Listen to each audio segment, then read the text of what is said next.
할렐루야, 반갑습니다. 거룩하고 복된 주일입니다. 주일 예배 함께 예배드리시는 우리 모든 성도님들, 특별히 이 현장과 또한 온라인으로 각 가정에서 예배드리고 계신 모든 분들 가운데 오늘도 살아계신 하나님의 은혜가 넘치길 소망합니다. 우리가 이 시간 함께 주님을 찬양하며 나아갈 때에 우리에게 모든 축복 주시고 우리의 모든 것 아시는 그 주님 앞에 우리의 삶을 드려서 또한 이 시간 우리의 마음을 담아서 주님께 고백하며 나아갔으면 좋겠습니다. 주님의 이름을 높여드리며 주님 앞에 기쁨으로 함께 주님을 찬양하며 나아가도록 하겠습니다.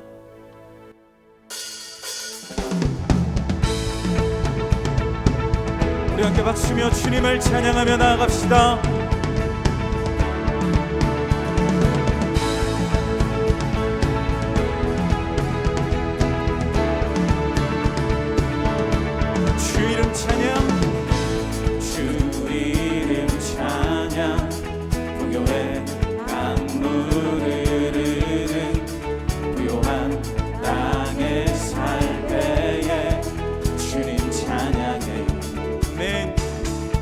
주 이름 찬양, 주 이름 찬양.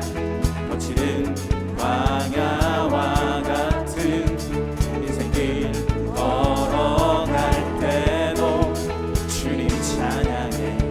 아멘. 모든 축복 주신 주님 찬양하리. 어두운 날이 다가와도 난 외치리. 주의 이름을 찬양해. 주의 이름을 찬양해. 영화로운 주 이름 찬양. 네. 주 이름 찬양. 햇살이 나를 비추고 만dol이 새롭게 될 때 주님 찬양해. 주 이름 찬양. 주 이름 찬양. 가는 길 고통이 따를지라도 주님을 찬양합니다. 웬 모든 축복 주신 주님 찬양하리. 어두운 날이 다가와도 우리 함께 선포합시다. 주의 이름을 찬양해.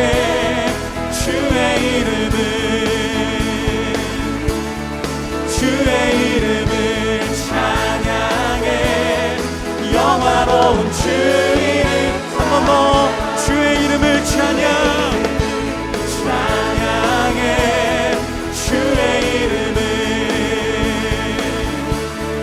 주의 이름을 찬양해. 영화로운 주 이름 찬양. 주님은 주시며 주님은 찾으시네. 내 맘에 하는 말 주 찬양합니다. 주님은 주시며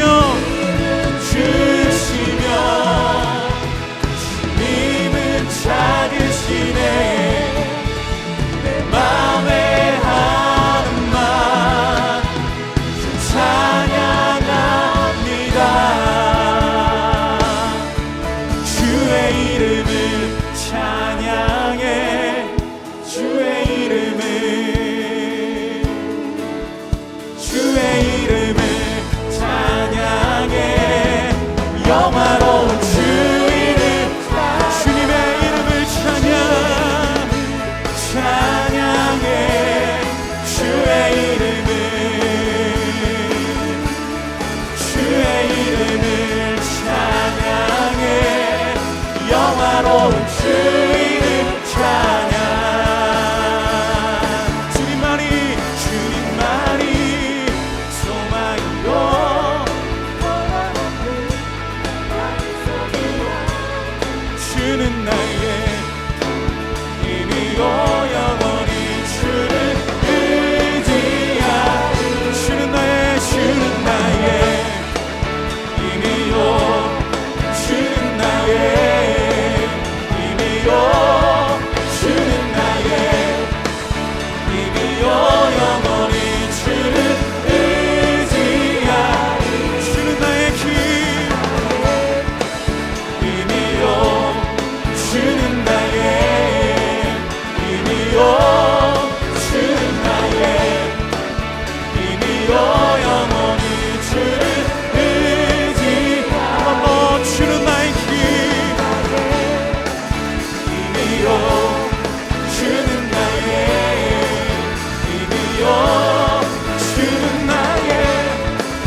영원히. 할렐루야. 살아계신 주님께 감사와 영광의 박수 드립니다. 아멘.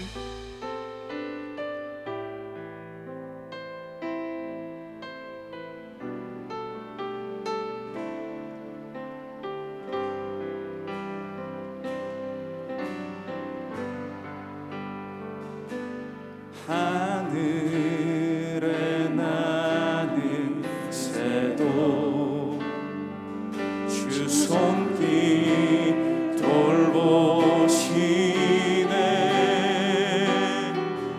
온 땅에 충만한 주 사랑으로 내 마음을 덮으소서.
주 나를 부르셨네.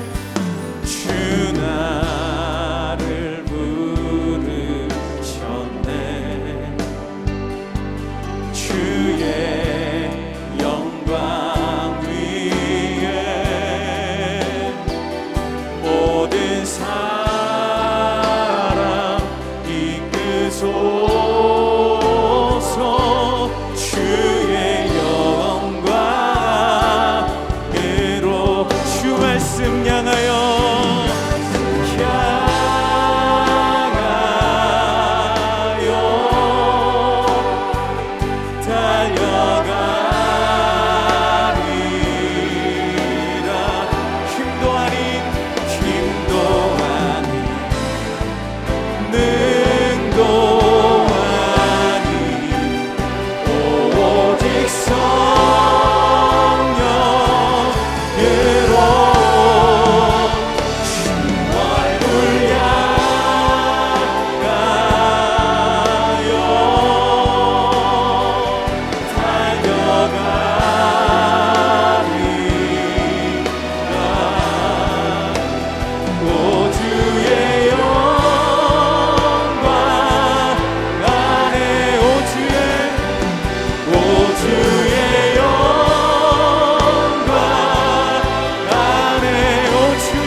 모두 자리에서 일어나셔서 찬양하심으로 주일 예배를 하나님께 드리겠습니다.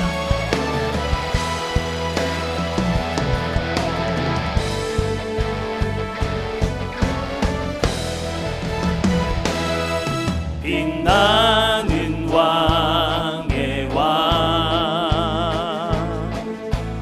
영광의 주님 온 땅 기뻐하라 온 땅 기뻐하라 삼위의 하나님 아바 성령 예수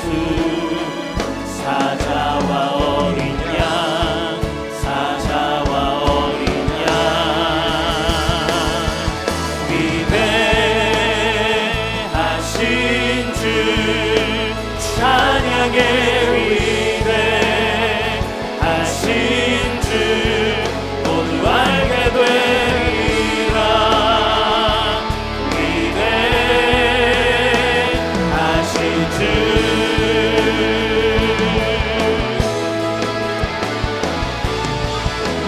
모든 이름 위에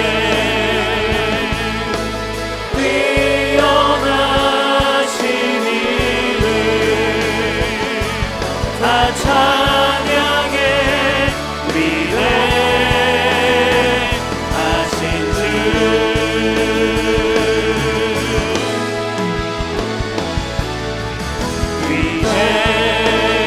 위대하신 주 찬양의 위대하신 주 모두 알게 되리라. 위대하신 주 아멘. 내 영혼아 여호와를 송축하며 그의 모든 은택을 잊지 말지어다. 그가 내 모든 죄악을 사하시며 내 모든 병을 고치시며 내 생명을 파멸해서 속량하시고 인자와 긍휼로 간을 씌우시며 좋은 것으로 내 서원을 만족하게 하사 내 청춘을 독수리같이 새롭게 하시는도다. 하나님은 영이시니 예배하는 자가 영과 진리로 예배할지니라. 아멘. 사랑하는 성도 여러분, 하나님이 기뻐하시는 예배는 상한 마음과 통회하는 심령이라고 하셨습니다. 이 시간 성령께서 깨닫게 하시는 잘못들을 가지고 진실한 마음으로 각자 입을 열어 참여하는 기도를 드리겠습니다.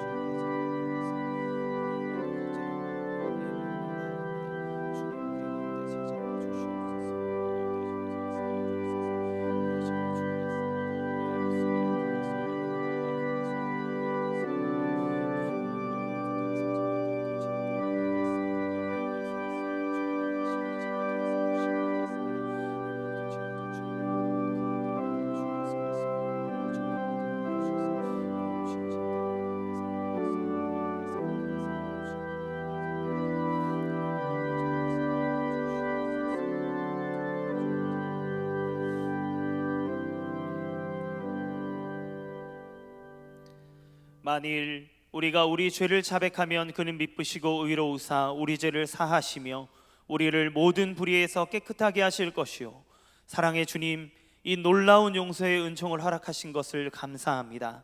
이제는 우리가 법 아래 있지 아니하고 은혜 아래 있기 때문에 더 이상 죄가 우리를 주관치 못하는 줄 믿습니다. 이 시간 우리를 다시 한번 성령으로 강건케 하시고 충만케 하여 주옵소서. 예수님의 이름으로 기도합니다. 아멘. 모두 자리에 앉으셔서 찬송가 393장 함께 찬양 드리겠습니다.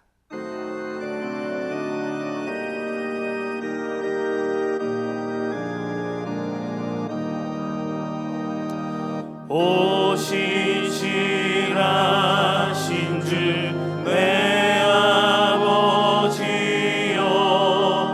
늘 함께 계시니 두려움없네.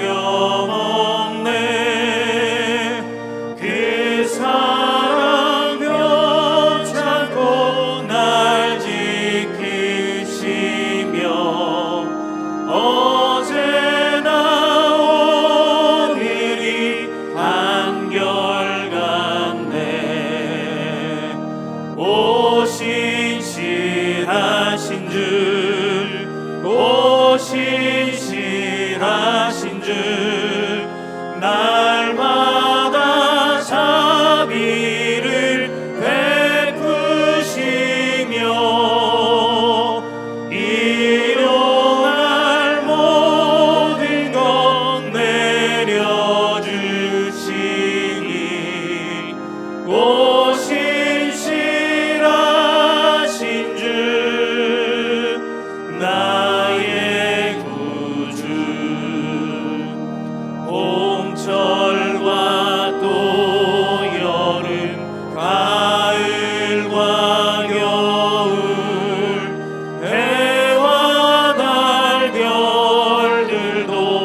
언제나 저희들을 향한 사랑과 은혜가 풍성하신 하나님, 유례없는 폭염과 끝이 보이지 않는 불확실한 상황 속에서도 저희들을 지켜주시고 예배의 자리에 불러주심을 진심으로 감사드립니다.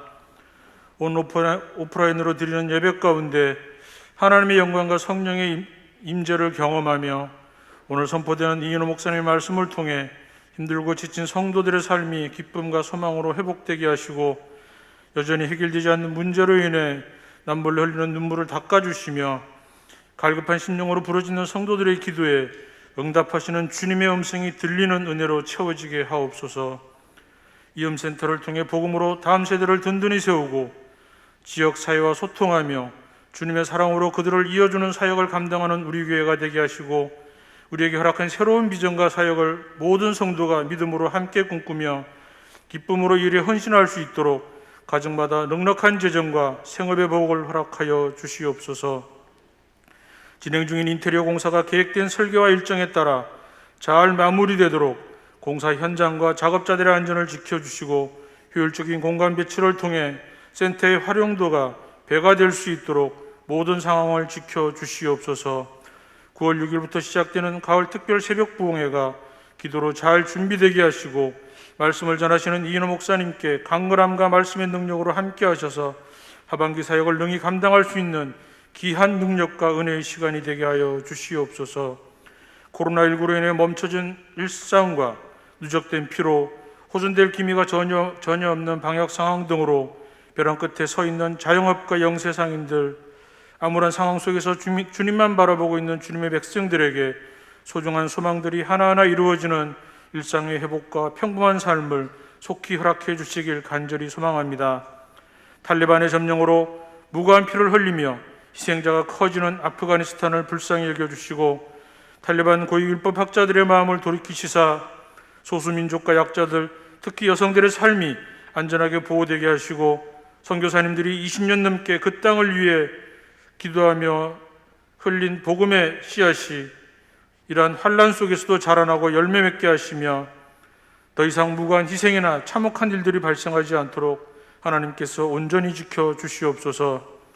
팬데믹 상황의 장기화로 심화되고 있는 경제적 양극화와 예측이 어려운 북핵 문제와 국제정세, 각종 사회 문제로 인한 갈등과 사회 전반의 불확실성의 증가 등의 산적한 문제로 어려움에 처해 있는 대한민국과 우리 민족을 온전히 지켜 주시옵소서. 제동장치 없이 복주하는 국회와 방향성을 잃어버리는 행정부와 사법부의 수장들과 구성원들이 나라와 역사 앞에 부끄럽지 않게 자신들의 책무를 공의롭게 담당하도록 지켜주시고 특히 반사회적이고 비성경적인 독소조항들이 포함된 포괄적 차별금지법의 입법 활동이 완전히 멈추어지게 하여 주시옵소서. 이인호 목사님의 사역이 복음의 열정과 탁월한 능력으로 온전히 채워지게 하시고 무엇보다도 혼돈의 시대에 꼭 필요한 하나님의 종으로 쓰임받게 하시며 가정과 자녀들을 축복하여 주시옵소서. 교회 사역을 함께 담당하는 부교육자님들과 평신도 지도자들이 말씀과 기도의 동역자로 함께하며 온전한 섬김으로 지역을 축복하고 하나님 나라와 지경을 넓혀가는 건강한 우리 교회가 되게 하시고 교회 곳곳에서 예배와 공동체로 섬기는 모든 손길들과 특별히 영상으로 준비된 솔리스트 앙상블의 찬양을 기뻐 받아주시고 축복하여 주시옵소서. 저희 모두를 가장 사랑하고 축복하시며 우리의 작은 몸짓에도 응답하시는 예수님의 이름으로 기도드립니다. 아멘.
더사랑의 교회 예배에 참여하신 모든 분들을 주님의 이름으로 환영합니다. 새로 오신 분은 그냥 가지 마시고 예배가 끝난 직후 3층 새가족실에 오셔서 등록해 주시면 감사하겠습니다.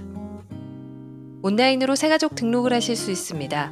교회 홈페이지 메뉴 중 온라인 새가족 등록 안내를 클릭하신 후 설문지를 작성하시면 가등록이 됩니다.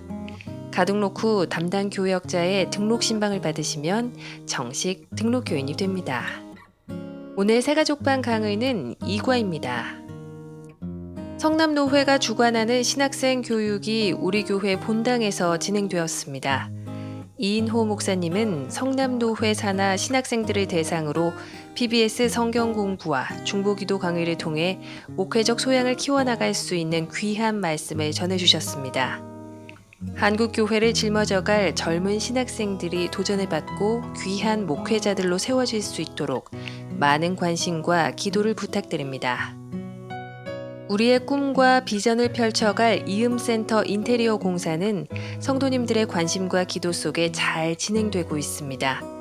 지난 주간에는 예배 공간 강대상 제작을 위한 용접 작업, 각층 벽체 인슐레이션 작업, 냉난방기 추가 설치를 위한 배관 수정 작업 등이 진행되었습니다. 분주한 작업 환경에서도 설계대로 잘 시공될 수 있도록 성도님들의 많은 기도를 부탁드립니다. 정부의 방역 지침에 따라 모든 예배는 현장 및 온라인으로 병행하여 진행됩니다. 주일 예배는 본당 수용 인원 최대 99인까지 가능하여 매주 금요일부터 교회 홈페이지를 통해 사전 신청을 받으며 선착순 마감합니다. 자세한 내용은 주보 2번 광고를 참조해 주시기 바랍니다. 이인호 목사님의 신간 기도하면 달라진다가 금주 수요일에 출간됩니다. 목요일부터 각 인터넷 서점에서 구매할 수 있으며 판매 수익금은 전액 이음센터를 위해 드립니다. 인터넷 서점을 통해 구매하시면 홍보 효과도 함께 거둘 수 있으니 가급적 인터넷 서점을 통해 구매해 주시기 바랍니다. 교회 지하 1층 주일학교 공간 리모델링 공사에 따라 예배 장소를 오늘부터 변경합니다. 주보 3번 광고를 참고하셔서 자녀들이 현장 예배에 잘 참여할 수 있도록 지도해 주시기 바랍니다. 2021 가을 특별 새벽 부흥회가 9월 6일 월요일부터 18일 토요일까지 2주간 베드로전서 말씀을 중심으로 진행됩니다. 말씀을 통해 주시는 은혜를 사모하며 기도로 준비해 주시기 바랍니다. 하반기 사역을 준비하기 위한 순장 수련회는 금주 토요일에 온라인으로 진행합니다. 모든 순장님들은 반드시 참석해 주시기 바랍니다. 2021 하반기 성장반 훈련생을 모집합니다. 신청 방법은 교회 홈페이지 공지사항을 통해 온라인 지원서를 제출해 주시거나 1층 사무실에 비치된 지원서를 작성 후 제출해 주시기 바라며 모집 마감은 오늘입니다. 외국인 학생과 가족, 연구원들을 위한 한글 교육 봉사자를 모집합니다. 자세한 내용은 주보 7번 광고를 참조해 주시기 바랍니다. 2학기 장학생 선발 안내, 이음 기독유치원 교사 모집, 교우 동정은 주보를 참조해 주시기 바랍니다. 할렐루야. 현장과 온라인으로 예배 자리에 나오신 모든 성도님들을 기쁨으로 환영하고 축복합니다. 우리 가족들과 함께 또 현장에 있는 좌우에 있는 성도님들과 함께 인사 나누도록 하겠습니다. 사랑합니다. 축복합니다. 사랑합니다. 축복합니다. 예, 감사합니다. 오늘 주일 예배에 처음 오신 분들을 기쁨으로 환영합니다. 등록을 하시거나 등록에 대한 안내를 받기 원하시는 분들은 예배가 끝나고 난 후 3층 새가족 등록실에 오시면 필요한 도움과 안내를 받으실 수 있습니다. 이인호 목사님의 6번째 저서인 기도하면 달라진다가 이번 주에 출간되고요. 8월 26일 목요일부터 인터넷 각 서점에서 구입하실 수 있습니다. 우리 성도님들께서는 가급적 인터넷 서점을 통해서 구입해 주시고 또 주위 분들에게 많이 홍보해 주셔서 은혜들 많이 함께 나누시기를 바랍니다. 아프가니스탄을 위해서 기도해 주시기 바랍니다. 특별히 믿음의 형제 자매들이 무고한 희생을 당하지 않도록 기도해 주시기 바랍니다. 매일 교회에서 아프가니스탄을 위한 기도 제목을 카카오 채널을 통해서 또 카톡을 통해서 7시에 보내드립니다. 보시고 함께 기도에 동참해 주시기 바랍니다. 아직 온라인 예배 출석을 체크하지 않으신 성도님께서는 지금 영상 하단에 있는 예배 출석 체크를 클릭하셔서 출석을 체크해 주시기 바랍니다. 다락방 개강과 이임센터 소식을 비롯한 기타 광고는 주보를 참고해 주시기 바랍니다. 오늘 우리에게 주시는 하나님의 말씀을 함께 보겠습니다. 구약성경 열왕기하 4장 42절에서 44절까지 말씀입니다. 열왕기하 4장 42절에서 44절, 우리 3절밖에 안 되니까요 같이 함께 합독하도록 하겠습니다. 화면을 보시고 함께 다 같이 읽겠습니다. 한 사람이 발 살리사에서부터 와서 처음 만든 떡 곧 보리떡 20개와 또 자루에 담은 채소를 하나님의 사람에게 드린지라. 그가 이르되 무리에게 주어 먹게 하라. 그 사환이 이르되 내가 어찌 이것을 100명에게 주겠나이까 하나, 엘리사는 또 이르되 무리에게 주어 먹게 하라. 여호와의 말씀이 그들이 먹고 남으리라 하셨느니라. 그가 그들 앞에 주었더니 여호와께서 말씀하신 대로 먹고 남았더라. 아멘. 이 시간 이인호 목사님 나오셔서 말씀 전해 주시겠습니다.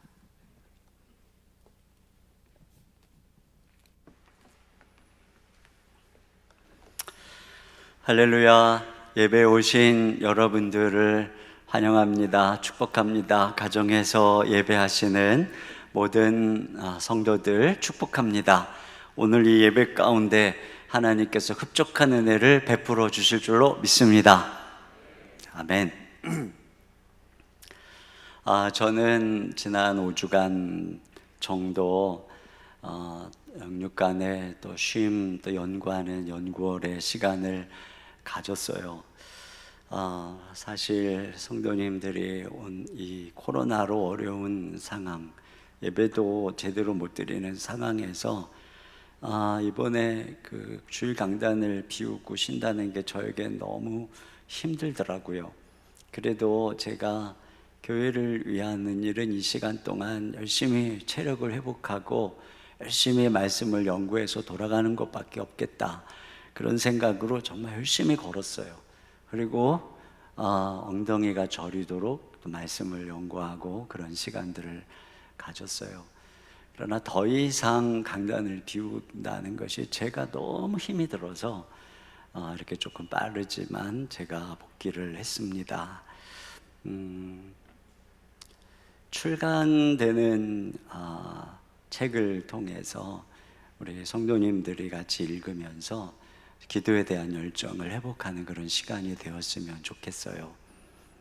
또 가을에도 재작년에 했던 히브리서 특세 말씀을 중심으로 또 책이 출간될 예정입니다. 여러분께서도 기대해 주셨으면 좋겠고요.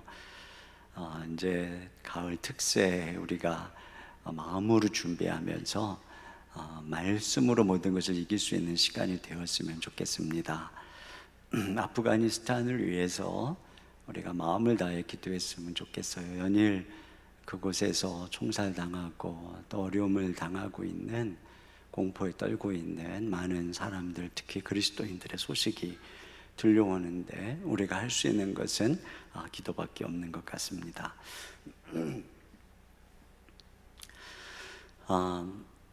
관우하고 장비하고 유비가 어느 날 영화를 보러 가기로 했어요. 그래서 장비야 가서 영화표 좀 사와라, 그래서 보냈어요. 그랬는데 이 장비가 영화표를 사오기는커녕 이 영화표 파는 매표소를 때려 부시고 온 겁니다. 그러니까 너 도대체 영화표는 안 사오고 왜 매표소를 때려 부셨냐 그랬더니 장비가 하는 말이 글쎄 조조만 할인해 준다는 거 아닙니까? 조조만 할인한다는 소리에 열이 받아갖고 때려 부셨다는 거예요. 우리가 이렇게 오해하면 엉뚱한 일에 분노를 가지게 되잖아요. 요즘에 세상을 보면은 이 간사하고 약삭 빠른 조조 같은 사람들이 잘 되는 세상 같아요. 그래서 정말 믿음으로 살아가는 게 의미가 있나? 진짜 말씀은 살아있는 것인가? 정말 하나님은 당신의 백성들을 돌보고 계신가? 이런 생각이 들어요. 그런데 우리가 이 성경을 보면 말이에요, 진짜 그런 시대, 우리가 보고 있는 게 그런 시대거든요. 악하고 우상 숭배하고 하나님이 정말 살아계신 것 같지 않고 많은 믿음의 사람들이 핍박을 당하는 바로 그 시대에 가장 기적이 많이 나타났다는 것을 알 수 있습니다.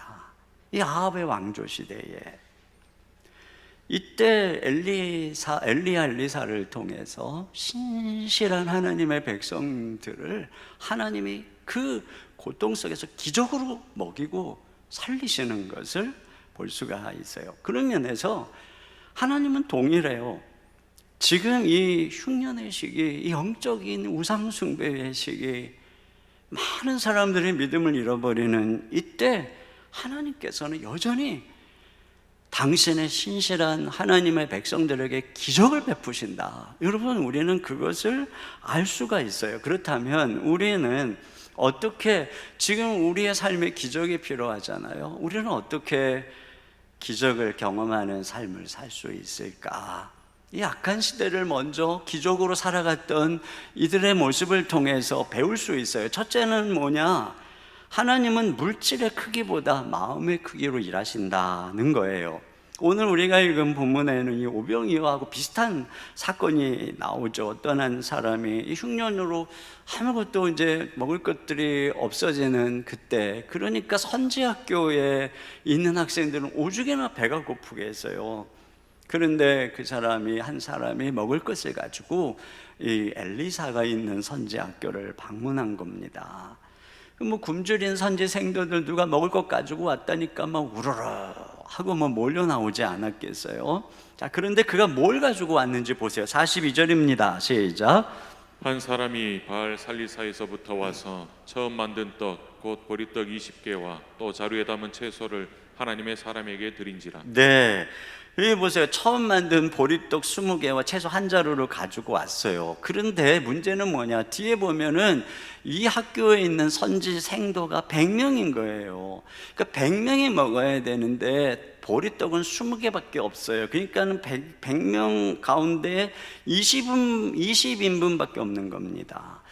자, 그런데 무슨 기적이 일어난 거냐면, 이렇게 모자라는 상황인데 이 보리떡 20개로 100명이 먹고도 남는 기적이 일어났어요. 어떻게 이런 기적이 일어났는가? 우리가 먼저 여기서 생각해 볼 것은 이 기적의 매개체가 필요하다는 것입니다. 여러분, 하나님께서 천지를 창조하실 때에는 무에서 유를 창조하셨어요. 그런데 이 성경을 보면 이 땅에서 당신의 백성들의 삶 속에 기적을 베푸실 때에는 매개체를 필요로 하신다는 것을 알 수 있어요. 그래서 앞에 엘리야의 기적의 경우에도 사르밧 과부의 경우 밀가루와 마지막 남은 그 기름이 필요했죠. 또 한 선지생도 아내의 집에서의 기적은 마지막 남은 기름 한 병을 매개체로 삼으셨고, 또 우리가 이 바로 앞에서 보았던 사건을 보면은 한 선지생도가 선의로 들에 가서 드로박을 가지고 왔어요. 비록 독이 있었지만 주님이 그걸 매개체로 선지생도들을 먹이고, 오늘 본문에는 어떤 한 사람이 가지고 온 이 보리떡 20개가 기적의 매개체가 되는 것을 알 수가 있어요. 그런데 이 기적의 매개체의 특징이 있어요. 그것은 그게 얼마나 크냐 많으냐 그게 아니죠. 다 작아요. 부족해요. 그런데 생각해 보면 사르밧 과부에게 있어서 그것은 그와 아들이 마지막 먹고 죽으려고 했던 마지막 밀가루와 기름이었어요. 근데 그걸 먼저 하나님의 사람에게 드렸을 때 3년 동안 끊이지 않고 그들을 먹여 살리는 기적이 일어난 것을 알 수가 있어요. 한 선지 생도의 가정에 있는 기름 한 병도 주를 위해 헌신했던 가정의 남편은 죽고 아들은 종으로 팔려갈 위기에 있는 그 믿음의 가정에 놓인 마지막 한 병, 그것이 상징하는 그 헌신과 고난의 길, 그리고 그걸 믿음으로 말씀대로 순종할 때 하나님이 그걸 매개체로 인해서 기적을 베풀어 주셨어요. 지난번에 살펴보았던 드로박도 굶주린 선지생도들을 먹이겠다는, 비록 독이 있던 거였지만 그 선의만큼은 분명했던 바로 그것을 매개체로, 그리고 오늘 이 한 사람이 가져온 보리떡은 이게 뭐라고 수식어가 되어 있느냐면 처음 만든 떡 이렇게 되어 있어요. 처음 만든 떡. 여러분, 이것은 첫 열매로, 처음 수확해서 거둔 첫 열매로 만든 떡, 그리고 그 채소를 가지고 왔다는 것입니다. 그러니까 이 사람에게는 주님이 첫 번째였던 거예요. 보세요. 자, 이런 것들이 모두가 다 필요를 채우기에는 너무 적거나 또는 부적당하거나 모자라지만 그 안에, 거기에는 믿음이 담겨져 있고 헌신이 담겨져 있고 또 선의가 담겨져 있고 사랑이 담겨져 있습니다. 또 한 가지, 이것들은 다 주님 앞에 드려졌던 것이라는 사실이죠. 그러니까 하나님께서는 바로 그것을 기적의 매개체로 삼고 있는 것을 알 수 있어요. 여기서 우리가 보는 것은 하나님께서는 우리가 드리는 물질의 크기가 아니라 거기에 담긴 우리 마음의 크기, 헌신과 사랑의 크기를 보신다는 것입니다. 하나님의 말씀의 창조의 역사가 우리의 물질의 양에 반응하는 것이 아니라 우리의 믿음의 양, 사랑의 양에 반응한다는 거죠. 믿음의 크기만큼 그것이 현실로 나타날 수 있도록 하나님의 말씀이 역사하고 있다는 것을 알 수가 있어요. 그런데 여기에 이 사화는 뭘 보는가 보세요. 43절입니다. 시작. 그 사환이 이르되 내가 어찌 이것을 100명에게 주겠나이까. 네, 이 사화는 이게 어떻게 내가 100명에게 주겠습니까? 그러니까 이게 너무 작다 이거예요. 100명 앞에 턱없이 부족합니다. 이런 반응을 보이고 있는 거죠. 이 말씀을 묵상하다가 이 안드레의 반응이 생각이 났어요. 이 오병이어의 기적의 현장에서 안드레가 어떤 소년이 가지고 있던 오병이어를 찾아봐가지고 하는 말 한번 들어보세요. 요한복음 6장 9절입니다. 시작. 여기 한 아이가 있어 보리떡 5개와 물고기 2마리를 가지고 있나이다. 그러나 그것이 이 많은 사람에게 얼마나 되겠사오나. 이거 보세요. 안드레의 이 말, 이게 이 많은 사람 앞에 이거 얼마나 되겠습니까? 그러니까 이게 안드레도 그렇고 여기 사환도 그렇고 이 헌물의 양만 보는 거예요. 부족하다. 자, 그런데 오늘 이 본문에 하나님 말씀 뭐라고 하는 거 보세요. 43절 하반절입니다. 시작. 엘리사는 또 이르되 무리에게 주어 먹게 하라. 여호와의 말씀이 그들이 먹고 남으리라 하셨느니라. 네, 여호와의 말씀이 그들이 먹고 남으리라. 물론 이것은 하나님의 말씀이 그것을 통해서 기적을 이루실 것을 내포하고 있는 것을 의미하지만 그 이전에 가만히 생각해 보면 어쨌든 그가 드린 그거잖아요. 그걸 통해서 일하시는 거잖아요. 이거 충분해. 하나님께서는 그가 드린 헌신이 모두가 먹고 남으며 하나님 사역을 하기에 충분하다고 인정하는 것처럼 들리지 않나요? 그러니까 하나님은 거기 안에 담긴 마음을 보는 거예요. 그것의 가치를 달아보고 계시는 거예요. 여기 이 바알 살리사 사람의 마음을 한번 생각해 보세요. 그가 살고 있는 동네 이름을 바알 살리사라고 하니까 이 지명에 바알이라고 하는 이름이 붙어 있다는 것은 이미 그 동네에 바알 우상 숭배가 뿌리 깊이 만연해 있는 것을 짐작케 하는 것입니다. 그런데 그런 동네, 그런 세속도시 한복판에 살고 있으면서도 여전히 이 신앙을 지키고 있다는 거, 그걸 뭘 통해서 알 수 있어요? 율법의 규례대로 첫 열매를 하나님께 먼저 드리는 바로 이 모습을 통해서 그가 하나님을 경외하는 신앙을 유지하고 있다는 것을 볼 수 있다는 것이에요. 또 이때가 흉년의 때라고 그랬잖아요. 흉년의 때에는 당연히 흉작이에요. 소출이 적어요. 어쩌면 자기들이 먹고 쓸 것도 모자랄지 몰라요. 그런데도 첫 것을 주님께 드리는 것을 보세요. 이것이 양은 적었을지 모르지만 거기에 담긴 이 주님을 향한 마음, 이건 그 어느 때보다도 가치 있고 크다는 것을 알 수가 있어요. 그러니까 하나님께서는 이걸 보는 거예요. 안드레가 가져온 물고기 2마리와 보리떡 5개도 이 어린 소년에게 있어서는, 여러분 애들이 얼마나 배고파요. 전부예요. 그런데 하나님이 그걸 그 전부를 드린 이 소년의 이 헌신을 통해서 이것이 5,000명 먹이기에 충분하다고 말씀하시는 거예요. 주님은 과부가 연보하는 것을 연복의 옆에서 지켜보고 있다가 이 2렙돈을 드린 과부가 가장 많이 드렸다. 왜냐하면 자기가 가진 전부를 넣었기 때문에. 그러니까 주님께서는 이와 같이 이 여인의 이 마음, 헌신을 하나님이 그것이 기뻤던 것입니다.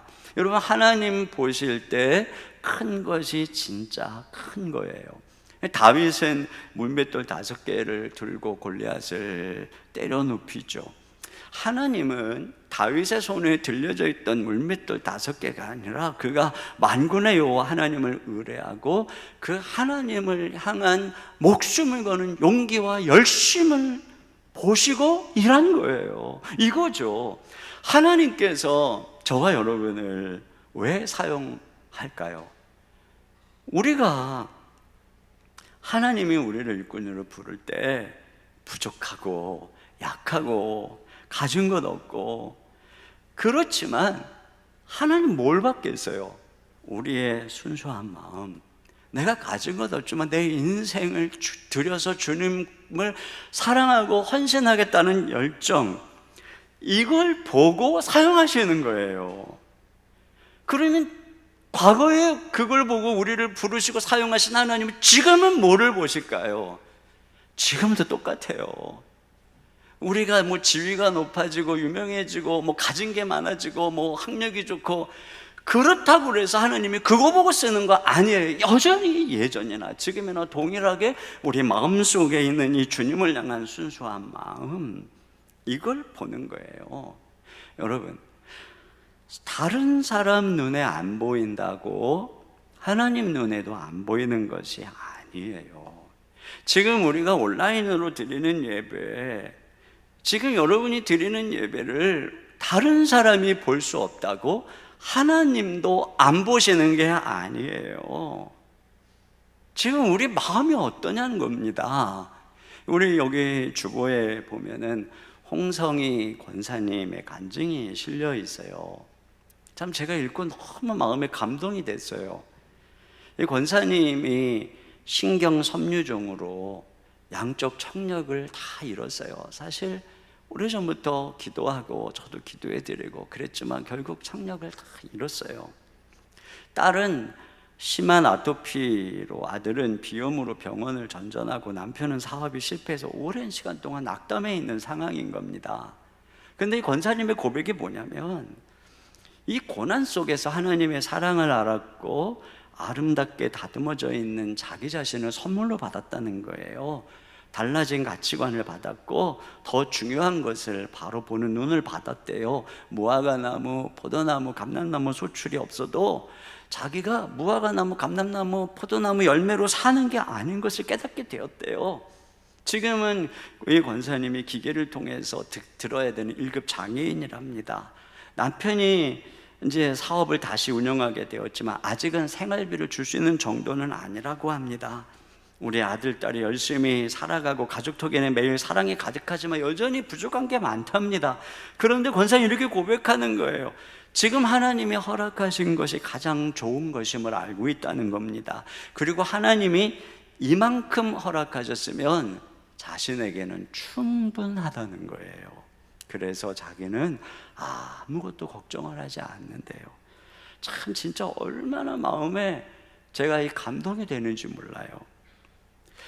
우리 홍성희 권사님은 지금 우리들이 코로나로 인해서 겪고 있는 이 어려움을 겪는 시기보다 훨씬 더 몇 년 전부터 듣지 못하고 이렇게 이 사업이 어려워지는, 경제적으로 어려워지는 훨씬 더 긴 고통의 터널을 지나고 있어요.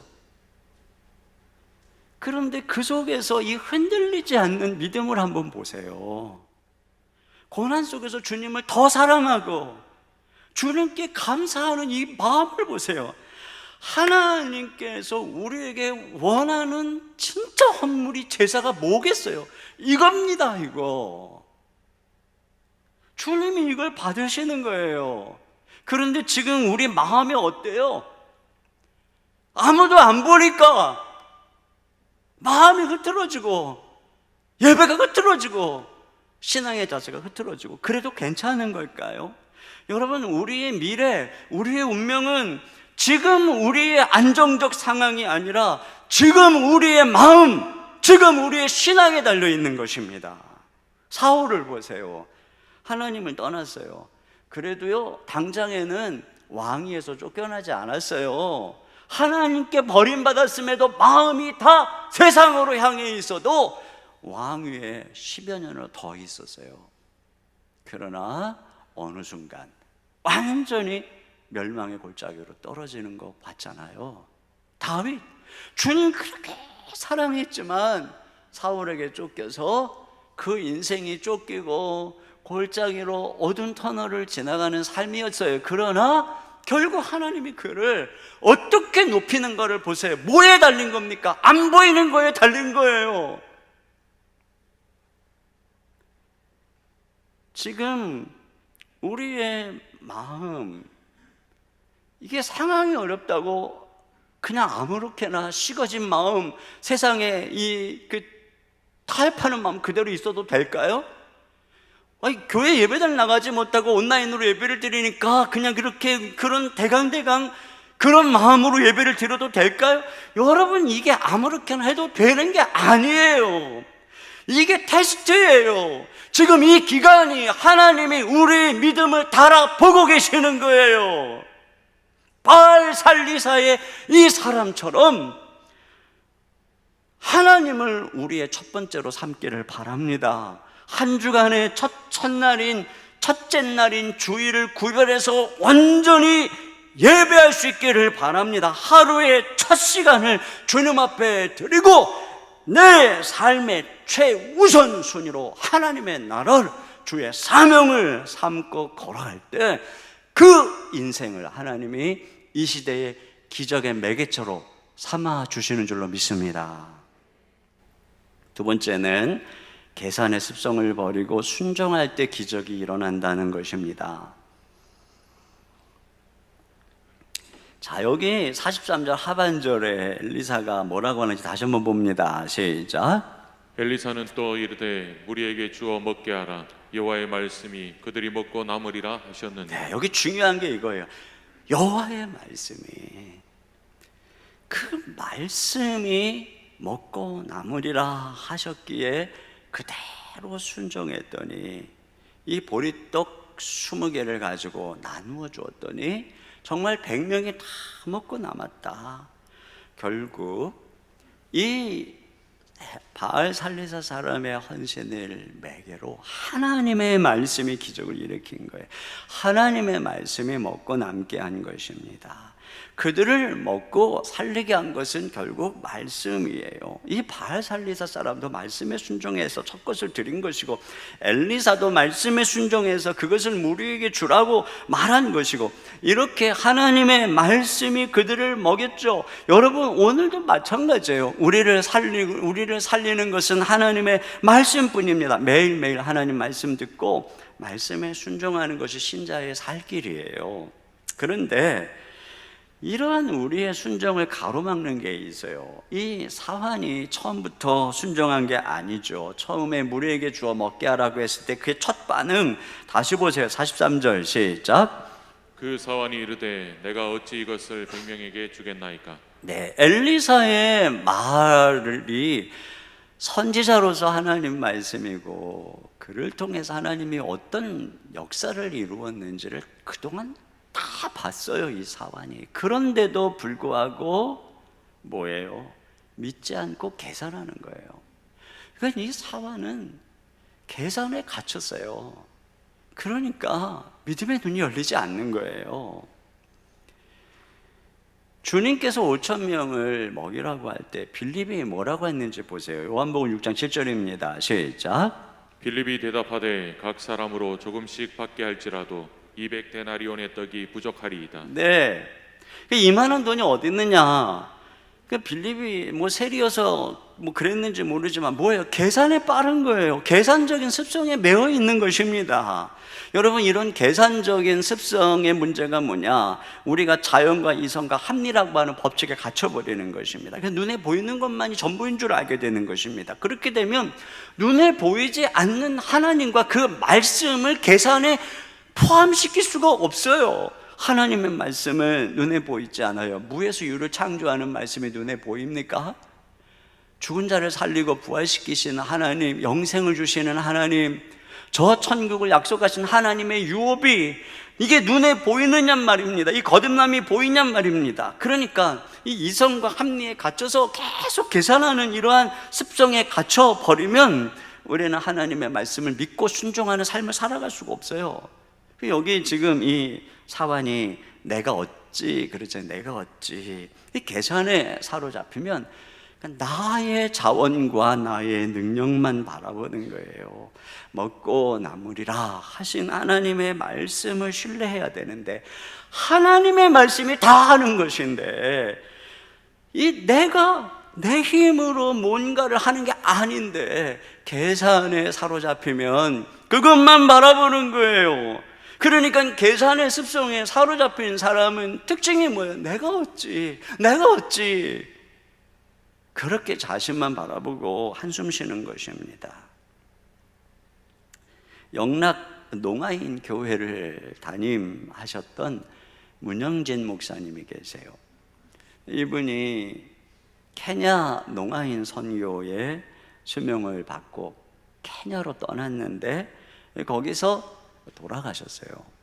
그러니까 홀로 남은 사모님, 임금이 사모님이 남편이 이제 뿌리 내려서 시작한 이 케냐 농아 사역을 이어갈 다른 선교사님을 찾기 시작했어요. 보내달라고 기도했어요. 그런데 이 사역이 너무나 힘이 드니까 아무도 지원하는 사람이 없었어요.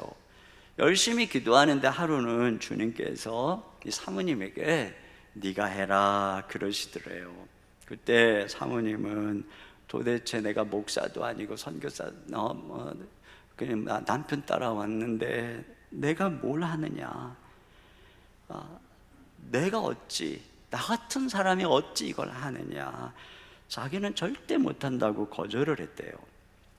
그렇게 기도를 하는 중에 하나님께서 환상을 보여주셨는데 자기가 큰 터널 안에 있는 거예요. 저 끝에 바늘 구멍처럼 작은 빛이 희미하게 비치는 캄캄한 터널 안에 있는데 자기의 그 구부러 엎드려 있는 등 위에 큰 짐이 놓여 있더랍니다. 근데 하나님께서 그것을 메고 이 터널을 지나가라 라고 말씀하시는데 자기는 나는 못해요 그러고 있더라는 거예요. 그런데 그런 환상을 보고 있었던 이 사모님에게 하나님이 그 짐을 자세히 보라 그러셨대요. 근데 그 짐을 자세히 보니까 그 짐에 하늘로부터 내려와 있는 밧줄이 그 짐을 꽁꽁 묶고 있고 그 짐이 하나님에 의해서 지탱이 되고 있더라는 겁니다. 그걸 딱 보는 순간에 깨달음이, 이 무거운 짐, 이 사역은 하나님이 하는 것이고 나는 순종하는 것뿐이구나. 이걸 딱 깨닫는 순간에 하나님께서 이렇게 말씀하셨대요. 너 정말 못하겠냐? 네가 싫다고 하면 나는 너를 제외시키고 다른 사람을 그 자리에 넣으면 된다. 그러나 너는 이 사명, 이 축복에서 제외될 것이다. 거기에 정신이 번쩍 나가지고 주님, 제가 하겠습니다. 그래서 사모님이 홀로 남편이 했던 이 농아인 사역을 감당하고 현지의 농아인 목회자를 양성해서 그 사역을 이어나가도록 했다는 바로 그런 얘기예요. 이걸 보면 하나님께서 오늘 능력 있는 사람을 찾는 게 아니구나, 순종할 사람을 찾고 있구나. 하나님이 하는 거예요. 내가 어찌가 아니에요. 하나님이 하시는 것이고 하나님의 말씀이 하는 거예요. 그럼 뭐가 필요하죠? 말씀에 순종하는 사람. 계산의 습성을 버리고 말씀에 순종할 수 있기를 주님의 이름으로 축원합니다. 세 번째로는요, 근심하지 말고 믿으라는 것입니다. 이 말씀을 묵상하다가 제게 문득 들어온 생각이 이거예요. 하나님, 흉년은 길고 이 기적은 한 끼 먹으면 끝나는 거 아닙니까? 그러면 내일도 흉년인데 그 내일은 어떡하나요? 한 달 후는 어떡하나요? 1년 후는 어떡하나요? 내일에 대한 걱정, 이게 들어오는 거예요. 근데 그러면서 제게 또 이런 생각이 들었어요. 만약에 오늘 이 바알살리사에서 한 사람이 보리떡 20개를 가지고 온 것이 우연한 일이라면 그건 내일 또 일어나지 않을 수도 있겠다. 일회성으로 끝날 수 있겠다. 그러나 이것이 우연이 아니라면, 이것이 하나님께서 그들을 먹이고 공급하는 일이라면 이건 한 번으로 끝나지 않겠다, 이런 생각이 들었어요. 그리고 제가 이 말씀을 유심히 살펴보니 이게 우연이 아니라는 몇 가지 증거가 있어요. 첫째로는 지금 이 바알살리사의 한 사람이 보리떡을 가지고 왔을 때가 이 신학교에, 이 선지학교에 먹을 게 뚝 떨어진 상황인 것 같아요. 먹을 떡이 남아있다면 보리떡 20개가 적어도 이거 그거 나눠주라 그러면 이 사환이 지금 있는 거하고 합쳐서 나눠주겠습니다, 이렇게 말하면 되잖아요. 그러나 그게 아니에요. 먹을 게 똑 떨어졌어요. 그런데 하나님께서 그들을 위해서 그 먼 곳 바알살리사의 한 사람을 보낸 거죠. 그러니까 우연이 아니에요. 하나님이 이들의 필요를 돌보고 있다는 거예요.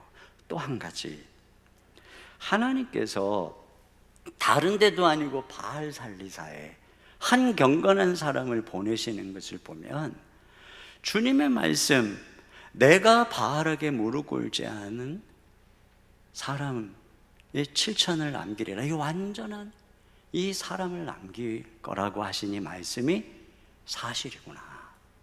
우리는 이런 악한 시대에 사람들이 다 주를 떠날 것 같고 어려우면 다 주님 사명 뒤로 하고 돌아설 것 같고 그런 것 같죠. 나만 남은 것 같아요. 아무도 없는 것 같아요. 근데 그렇지 않다는 거예요. 하나님께서는 이런 때에 이렇게 구석구석에 경건한 하나님의 사람들을, 동역자들을 붙여주시는 것입니다. 여러분, 아무리 이 시대가 악해져 가는 것 같아도 우리는 절대 혼자가 아니에요. 또 이 한 사람의 방문이 주는 위로예요. 이 바알살리사의 경건한 한 사람이 처음 익은 열매를 원래는 어디로 가져가야 돼요?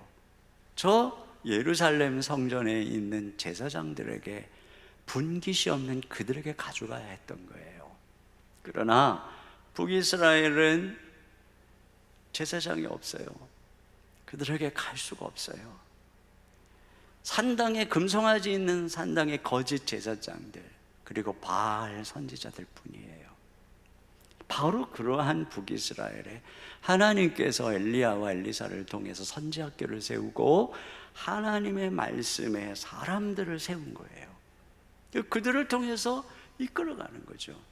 그러나 이들은 저 남유다에 있는 성전에 있는 선지자들처럼 법적으로 보장된 신분이 아니에요. 저 금송아지 있는 산당에 있는 거짓 선지자들처럼 나라에서 녹이 나오는 것도 아니고 바알 선지자들처럼 사람들이 뭘 갖다 주는 것도 아니에요. 뒤에 권력이 있는 것도 아니에요. 그저 사명 하나 가지고 그 캄캄한 시대에 엘리사가 어떻게 모든 걸 버리고 주를 따랐는지 보세요. 이 선지생들이 다 그런 거예요. 그런데 하나님께서 이 경건한 이 한 사람을 통해서 이 첫 열매를 가지고 여기를 찾아오게 한 것입니다. 이게 그들에게 주는 위로를 생각해 보세요. 분깃이 없는 그들, 그 제사장들을 먹여야 했던 바로 그곳으로 이 지금 아무것도 없이 주님을 향해 헌신하는 이들을 이 먹이시는 하나님, 지금 무슨 말씀하는 거예요? 이 사람을 통해서 너희가 이 시대의 내 종이야. 내가 너희를 돌보고 있어. 내가 너희를 먹일 것이야. 이걸 지금 주님께서 말씀하고 있는 것이에요. 그러니까 이건 우연이 아닙니다. 이 사건은 하나님께서 당신의 종들을, 당신의 백성들을 돌보고 있다는 분명한 증거죠. 그렇다면 여러분, 오늘 당신의 백성을 돌보고 먹이신 분이 내일은 돌보고 먹이지 않을까요? 그렇지 않아요. 하나님께서 사라밧 과부의 집에 일으킨 기적, 그래서 엘리야와 그 가족을 먹였을 때 3년 동안 매일 떡이 끊어지지 않았어요. 광야 40년 동안 매일같이 만나가 내렸어요. 주님 가르쳐 주신 기도에 오늘 우리에게 일용할 양식을 주옵시고, 이 기도의 배경이 그거예요. 여러분, 하나님은 매일 우리의 인생을 책임지는 분이에요. 엄마 아빠가 아이들의 오늘 먹을 거, 내일 먹을 거, 앞으로 먹고 쓸 거 다 책임지니까 그 아빠를 신뢰하는 아이는 오늘 필요한 걸 구할 뿐이죠. 우리더러 그렇게 구하라는 것은 우리 하나님이 매일 오늘만 아니고 이번 달만 아니고 다음 달도 내년에도 돌보실 분이다. 여러분, 이런 하나님이 우리 하나님이신 줄로 믿습니다. 그러므로 주님께서는 우리에게 내일 일을 염려하지 말라고 말씀하셨어요. 왜 우리가 내일 일을 염려하지 말라는 거예요? 내일 일을 염려하기 시작하면요, 우리 염려의 노예가 됩니다. 이번 달은 직원들 월급 주고 잘 넘어갔는데 다음 달은 어찌 되려나, 이번 달은 간신히 월세 내고 살았는데 또 다음은 어떡하려나, 자녀 교육은 어떻게 하고 또 부모님 섬기고 병원비는 어찌 감당하고 나의 노후는 어떻게 하나, 집값은 오르고 전셋값도 올려달라고 할 텐데 어떻게 하나, 이게 막 이 걱정이 꼬리에 꼬리를 물죠. 그러나 주님께서 뭐라 그랬어요? 네가 걱정한들 키를 한 자나 더 할 수 있느냐. 오히려 그 걱정이 우리를 마비시킵니다. 그 걱정이 오늘 우리를 마비시킵니다. 그 걱정이 오늘 내가 만나는 사람, 오늘 내가 만나는 가족, 바이오, 고객, 거래처 모든 일들을 어둡게 만듭니다. 오늘 내게 오늘이라고 하는 선물, 프레젠트, 이 선물 속에 다가오는 수많은 기회들을 다 날려버립니다. 이렇게 하나님이 보내준 바살레 이 사람 바라보면서도 아이게 이렇게 되는 거예요. 내일을 꿈꾸지 못하게 되는 것입니다. 그래서 결국 그 걱정이 우리가 걱정하는 그 일을 만드는 거예요. 주님께서는 그래서 뭐라 그러세요? 넌 내일 일 걱정하지 마라. 주님께서 그렇게 하라고 그랬으니까 안 하는 거예요. 걱정하지 말라고 그랬잖아요. 너희 염려를 주께 맡겨버려라. 이는 그가 너희를 돌보심이라. 이렇게 말씀합니다. 이게 베드로전서에 나오는 말씀인데, 제가 이 베드로전서 이렇게 연구하다 보니까 이 말씀의 문맥이, 이 문맥을 한번 보세요. 베드로전서 5장 5절 하반절이야 있습니다. 시작. 하나님은 교만한 자를 대적하시되 겸손한 자들에게는 은혜를 주시느니라. 그러므로 하나님의 능하신 손 아래에서 겸손하라. 때가 되면 너희를 높이시리라. 너희 염려를 다 주께 맡기라. 이는 그가 너희를 돌보심이라. 보세요. 교만한 자를 대적하시고 겸손한 자에게 은혜를 베푸신다고 하시면서 우리에게 뭐라 그래요? 너희는 다 맡기라는 거야. 하나님께 기도함으로 다 맡겨라. 그러니까 겸손히 맡기는 거예요. 그러면 염려하는 건 뭐죠? 교만한 거예요. 하나님을 의뢰하고 하나님을 인정하지 않고 내가 뭐 하려고 하니까 어때요? 걱정이죠. 내가 하려고 하니까 걱정이죠. 불안하죠. 이게 교만이라는 것입니다. 이렇게 교만한 자를 주님이 대적한대요. 이게 염려하면 안 돼요. 교만한 거예요. 그러나 겸손은 뭐예요? 맡기는 거예요. 기도함으로 엎드려서 주님께 맡기면 겸손한 자에게 은혜를 베푸시죠. 주님이 그런 사람을 돌보신다는 거예요. 홀리 네이션스라고 하는 이 외국인 노동자를 섬기는 선교회가 있어요. 거기 대표가 김상숙 권사님이라고 하는 분인데, 이 단체는 외국인 노동자들이 힘들잖아요. 그들에게 쉼터를 제공하고 의료 지원도 하고 예배드리며 복음도 전하는 선교회입니다. 이 선교회에 원칙이 하나 있는데, 당장 죽어가는 사람이 아버지 집에 왔을 때 예수님이라면 어떻게 하셨을까라고 하는 생각 속에 모두, 누구든지 모두, 외국인 노동자들이라면 누구든지 모두 아무 조건 없이 전액 돕는다. 이게 기준이라요. 그래서 어려운 사람들을 모두 맞이하기 시작하는데, 처음에는 이게 정말 가능할까 싶었는데 하나님께서 너무나도 신기한 손길로 돕기 시작하더라는 겁니다. 쉼터에 이부자리가 필요해서 살아가야지 하면 병원을 운영하시는 원목 목사님 오랜만에 안부 전화해가지고 덮을 거 필요 없냐고 그러면서 가져가라고 그러고, 또 사골이 필요한 상황인데 마침 방문한 목사님이 아침에 정육 좀 하는 성도가 바구니를 주고 갔는데 그거 가져가라고. 그리고 보니 그 안에 사골이 잔뜩 들어있더래요. 어떤 목사님이 선교를 떠나기 위해서 재정을 준비하고 계시는데 그 일이 무산되어서 전화가 왔더래요. 선교비로 쓸 돈이었으니까 후원하겠다며 돈을 보내주셨다는 거예요. 그래갖고 마침 필요한 환자의 병원비가 충당되었대요. 관할 지역 공무원이 어느 날 찾아와서 남은 복지 예산으로 지원할 곳을 찾고 있었는데 자기도 어려우면서 남들을 돕는다는 얘기를 듣고 지원하기 위해서 찾아왔대요. 그래서 딱 필요한 금액이 채워지고, 어떤 모르는 분은 책을 읽고 왔는데 헌금을 하고 싶어서 후원할 곳을 찾고 있었다는 거예요. 그래서 마침 필요한 병원비 1,600만 원을 해결할 수 있었다는 겁니다. 어떤 분은 정기적으로 후원금을 매달 보내는데 송금을 하고 났더니 송금이 안 됐다는 메시지가 뜨길래 그래서 한 번 더 송금을 했던데 결국은 2번 송금이 됐더래요. 그래서 하나님이 쓰실 일이 있었나 보다 했는데 정말 그때 마침 중환자실에서 태어나는 사람이 필요했던 병원비가 딱 채워졌다는 것입니다. 이렇게 계속 기적적으로 채우는 얘기를 제가 다 소개하려면 한두 끝도 없어요. 그래서 이번에 이 별명이 한국판 조지물러예요. 어떤 사람들은 그 선교를 보면서 그렇게 환자를 대책 없이 받아주면 망한다고 그랬지만, 하나님, 이분 말이 그래요. 하나님은 심는 자에게 심을 것을 계속 주셨다는 거예요. 이렇게 30년을 이 사역을 펼쳐가고 있다는 겁니다. 여러분, 하나님께서는 선교회에서만 그렇게 하실까요? 아니에요. 우리가 주님 마음에 품고 하나님 나라 위해서 걸어가는 우리의 가정 삶 다 주님의 것이잖아요. 그러니까 우리 하나님 아버지는 신실한, 아까 우리 불렀던 찬양처럼 오 신실하신 주 내 아버지요. 우리 아버지는 신실하신 분입니다. 그래서 오 신실하신 주, 오 신실하신 주, 날마다 자비를 베푸시며 일용할 모든 것 내려주시니 오 신실하신 주 나의 구주. 여러분, 우리 하나님은 신실하신 하나님임을 믿습니다.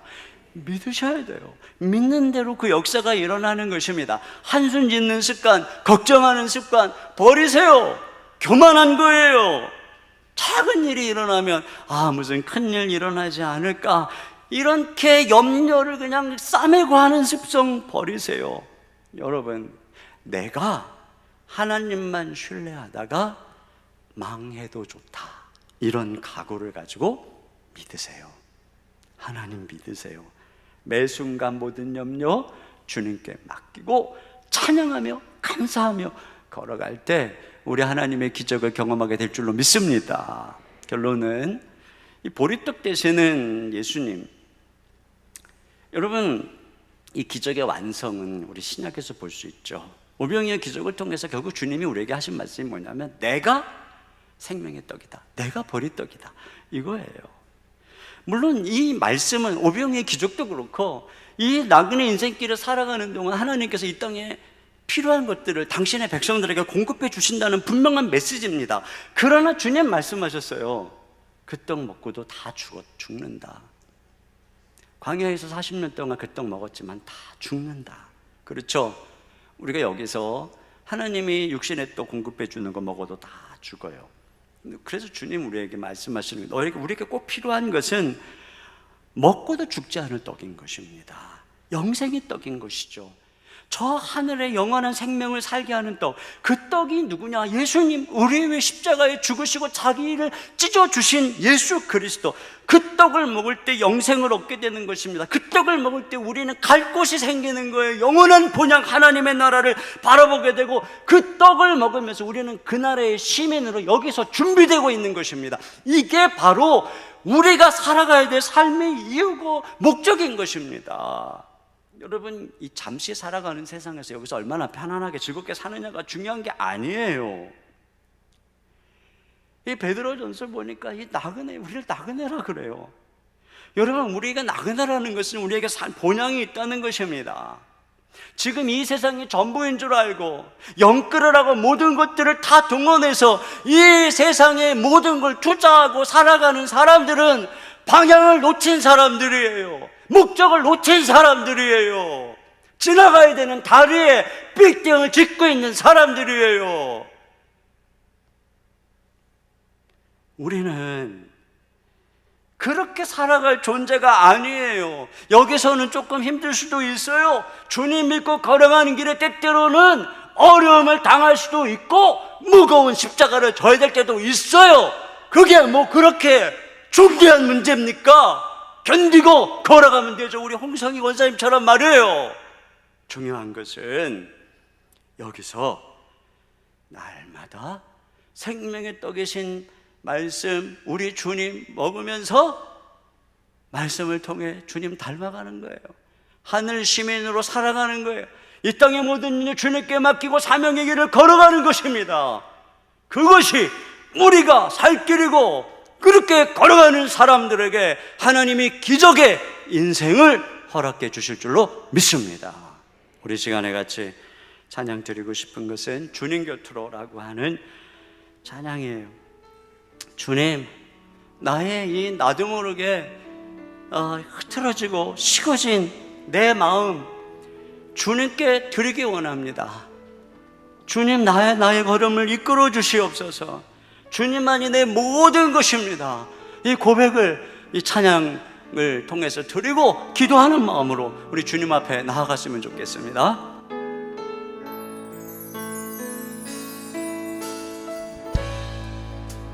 주님 곁으로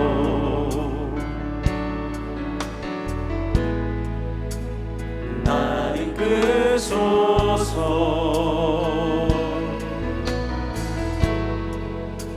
내 모든 것 다 드리며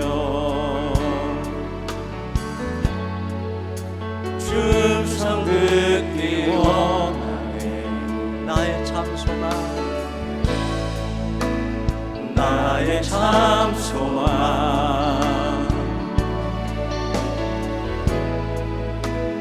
그 무엇과도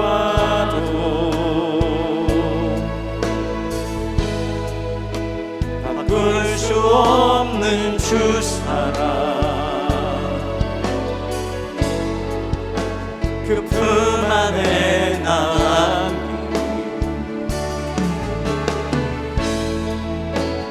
주님의 길로 인도하소서. 주님만이 내 모든 것 되시니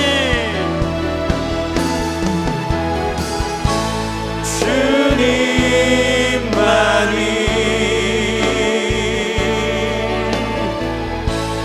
내 모든 것 되시니 주님만을 더 알게 하소서. 우리 두 손 들고 찬양합니다. 주님만이 내 모든 것 되시니 주님만이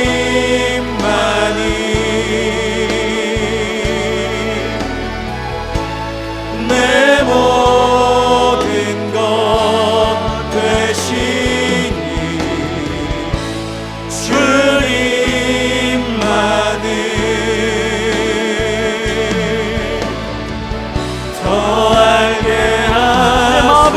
한번 더 고백합니다. 주님만이 내 모든 것 되시니 주님만이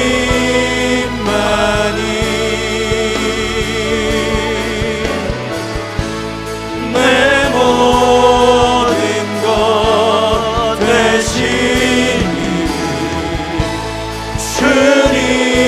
주님만을 더 알게 하소서. 우리 이 시간에 같이 함께 기도할 제목 같이 읽고 기도하겠습니다. 첫째, 영적 흉년의 때에 우리의 마음과 삶의 첫째 자리에 주님을 모시길 원합니다. 우리 마음에 좌정하사 기적을 경험케 하소서. 두 번째, 계산의 습성을 버리고 하나님이 찾으시는 순종의 통로로 쓰임받는 사람이 되게 하소서. 세 번째, 모든 염려를 주님께 맡김으로 주님의 돌보심을 누리며 날마다 생명의 떡을 먹고 사명의 길을 걸어가게 하소서. 우리 다 같이 주여 한번 부르고 한 목소리로 기도하겠습니다. 주여,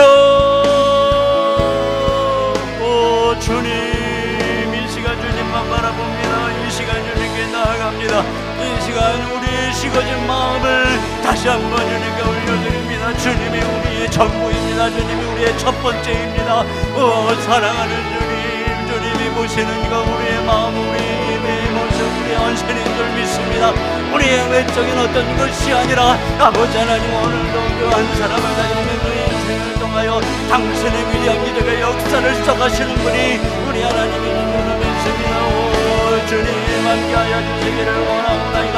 우리 마음에 좌정하여 주시옵소서. 계산의 습성을 바르게 하여 주시고 완전히 하나님이 찾으시는 순종의 동로로 살아가는 삶이 될 수 있도록 인도하여 주시기를 원합니다. 모든 염려내어 바르기를 원합니다. 주님께 나아내어 맡기며 믿음으로 걸어가기를 원합니다. 주님 바라보기를 원합니다. 하나님 나라의 소망을 바라보며 우리 주님 선물들과 걸어가기를 원합니다. 이 약하고 어려운 세상에 우리가 나갈 수 있도록 하나님의 사람들을 지켜주시고 주여들과 주시기를 간절히 원합니다. 우리 사랑하는 성도들 백만 능력을 더해주시고 완전히 주님 바라보며 그분을 승리할 수 있도록 우리 아버지 하나님의 영광을 주시기를 간절히 원하고 소망하오니 주여 우리 성도들 일으켜 세워주시옵소서. 주여 힘들고 사랑하는 성도들 아버지 하나님 주님이 격려하여 주시고 아버지 주님이 그 손을 붙잡아 주시옵소서. 아버지 하나님이 모든 위기 가운데 하나님이여 말씀으로 능력으로 찾아가셔서 주님 저들을 아버지 위험 가운데 건져주시기를 간절히 소망하오니 힘을 얻게 없어서 용기를 얻게 하여 주시옵소서. 아버지 하나님 자비와 통일을 베풀어 주시옵소서. 하나님 아버지, 주님은 지금도 살아계시고 전심으로 주님을 찾고 주님께 나아가는 자에게 지금도 기적을 베풀어 주시는 살아계신 하나님을 믿습니다. 주님, 우리 하나님을 우리 마음속에 첫 번째로 모시기를 원합니다. 우리의 문제는 다른 것이 아니라 우리의 마음이 식어진 것입니다. 우리의 문제는 우리의 예배가 흐트러지고 우리의 마음에서 주님이 첫 번째가 아니라 후순위로 밀려가고 우리는 다른 것들을 바라보고 다른 것들을 근심하고 있는 우리의 마음 주여 용서해 주시고 우리의 마음의 모든 우상을 제거해 주시고 주님만 우리 중심에 모시기 원합니다. 주님 따라가기 원합니다. 주님의 말씀 붙잡고 걸어갈 때 기적이 일어나며 온전히 우리의 공급자 되신 우리 하나님만 신뢰하고 걸어갈 때 주님이 먹이시고 입히시고 우리의 모든 것 공급해 주실 줄로 믿습니다. 우리 주님 바라보면서 생명의 떡 먹으면서 그 하나님 나라 바라보면서 이 땅의 나그네 인생길로 사명자처럼 살아갈 수 있도록 인도해 주시고 그리할 때 우리 모두 기적의 인생 살아갈 수 있도록 축복하여 주시옵소서. 힘들고 어려운 성도들 주님이 보살펴 주시고 주님 아무도 돕는 자 없는 것 같고 혼자 있는 것 같고 힘들고 어려운 순간에 있을지라도 우리 주님 그 손 붙잡고 계신 거 믿음으로 바라보면서 주여 일어날 수 있도록 주님 저들 이렇게 세워주시고 위로해 주시고 주의 권능으로 함께 해주시고 기적을 베풀어 주시옵소서. 문을 열어 주시옵소서. 주의 은혜를 허락하여 주시옵소서. 그 기도에 응답하여 주시옵소서. 아프가니스탄에 하나님 아버지, 죽음의 공포 속에 놓여있는 하나님의 백성들, 많은 선량한 시민들, 우리 주님 마음이 거기에 있는 줄 믿습니다. 그들을 불쌍히 여겨주시고 저들을 그 악에서 구원해 주시고 그 악을 제어하여 주시옵소서. 저들을 살려주시고 돌보아 주시옵소서. 눈동자같이 지켜주시옵소서. 이 시간 주님 앞에 귀한 힘을 올려드립니다. 마음을 실어 온 마음을 다해 귀한 것 드립니다. 이 물질 통해 하나님 일하시옵소서. 당신의 모든 사역에 먹고 남으리라 말씀하시는 줄 믿습니다. 넉넉히 우리에게 주신 이 시대의 사명 감당케 해주실 줄 믿습니다. 성도들의 생업에 복의 복을 더하여 주시고 쓰임받게 하여 주시옵소서. 우리의 사랑하는 자녀들의 앞길을 주님이 선하게 인도해 주옵소서. 우리 주 예수님의 이름으로 기도하옵나이다. 아멘. 하나님께 준비하신 헌금을 드리겠습니다.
모두 자리에서 일어나셔서 우리의 마음을 받으시며 그것을 통해 기적을 이루시는 하나님께 찬양 드리겠습니다.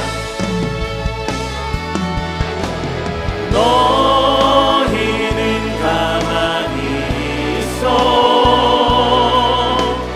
주가 하나님 행할지어다. 열방과 세계 가운데 주가 높임을 받으리라. 사랑합니다 내 아버지, 찬양합니다 내 온 맘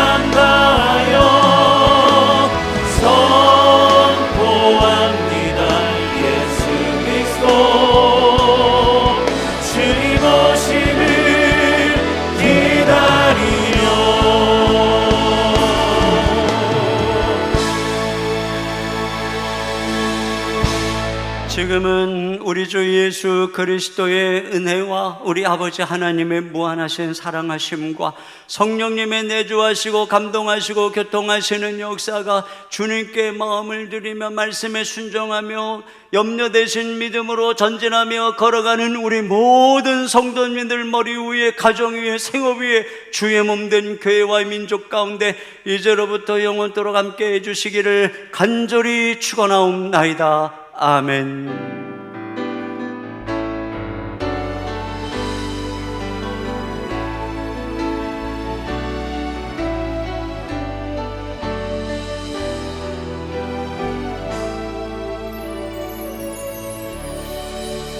예배를 마쳤습니다. 주신 말씀 기억하며 한 주간도 주님 안에서 승리하길 축복합니다.